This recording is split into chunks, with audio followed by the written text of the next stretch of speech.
வாக்களித்தது. 40 MP வச்சிருக்க என்ன செய்வீங்க? வெளிநடப்பு செய்வீங்க. நாங்களாம் தான் வழி நடத்தியிருப்போம்.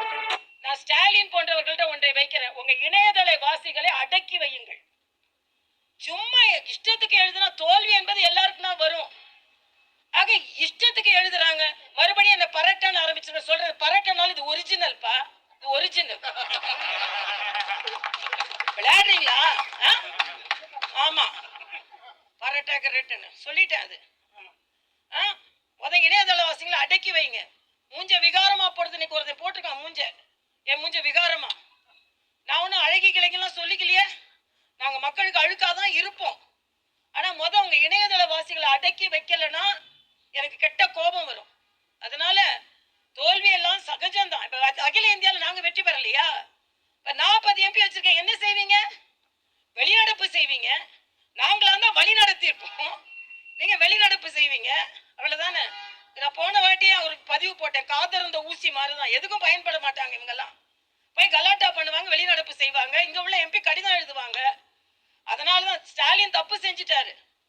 ஏனென்றால் மத்திய உள்ள ஆட்சியோடு இணக்கமாக இருந்தால் தமிழ் மக்களுக்கு நல்லது நடக்கும். உங்களுக்கு அது தேவையில்லை. வெறும் அரசியல் தான் உங்களுக்கு தேவை. அதனால தமிழ் மக்களுக்கு நீங்கள் துரோகம் இழைத்து விட்டீர்கள் என்றுதான் நான் தெளிவா சொல்ல முடியும். தென் சென்னையில் தேர்ந்தெடுக்கப்பட்டாலும் தேர்ந்தெடுக்கப்படவில்லை என்றாலும் நாங்க தான் பாராளுமன்ற உறுப்பினர். ஏன் நான் இந்த அலுவலகத்தை திறந்தேன்னா, நான் சுற்றுப்பயணம் செய்தேன். அது வெறும் பிரச்சாரத்திற்கான சுற்றுப்பயணம் இல்ல, மக்களுக்கான சுற்றுப்பயணம். மக்களுக்கான சுற்றுப்பயணத்துல எந்தெந்த இடத்துல எந்தெந்த குறை, எங்கெங்க குப்பை, எங்க குப்பை கூலங்கள், எங்க உள்ள அடைப்பு, எங்க சாக்கடை, எங்க வாகன நெரிசல் எல்லாம் குறிச்சு வச்சிருக்கிறோம். இதை சரி செய்யவில்லை என்றால் நானே இறங்கி போராடுவேன் தென் சென்னையில. சும்மா மக்களின் வாக்குகளை வாங்கிக்கிட்டு உள்ளே இருக்கிறதுக்கு இல்ல மக்கள் வாக்களித்தது. அதனால தென் சென்னையின் பிரச்சனைகளை போராடி தீர்ப்பதற்கு நாங்கள் முன்னிற்போம். இங்கே என்னோடு எனது கட்சி நிர்வாகிகள் இருக்கிறார்கள். அண்ணன் கருத்தியாகராஜன் இருக்கிறார்கள், கராத்தே தியாகராஜன் இருக்கிறார்கள், மாவட்ட தலைவர் காளிதாஸ், சாய் சத்தியன் இருக்கிறார்கள், மற்றும் நிர்வாகிகள் உமானந்த் போன்றவர்கள் இருக்கிறார்கள், பிரமிளா சம்பத் போன்றவர்கள் இருக்கிறார்கள். இவர்கள் எல்லோரிடம் இணைந்து, நான் இப்ப முன்னாள் ஆளுநர் இல்ல, முன்னாள் பாஜகவின் மாநில தலைவராக இங்க உட்கார்ந்து இருக்கிறேன்.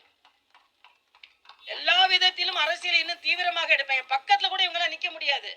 தென் சென்னை வேட்பாளர்லாம் மக்கள் சேவையில பக்கத்துல கூட நிக்க முடியாது. பார்க்கலாம், சவால். அதனால மக்களுக்கு சேவை செய்ய வேண்டும் என்று வந்தோம். இன்னைக்கும் தமிழக அரசியல நாங்க நிலைத்து நிற்போம். உங்களுக்கு கொடுத்த 40 உங்களால எந்தவித சாதனையும் செய்ய முடியாது.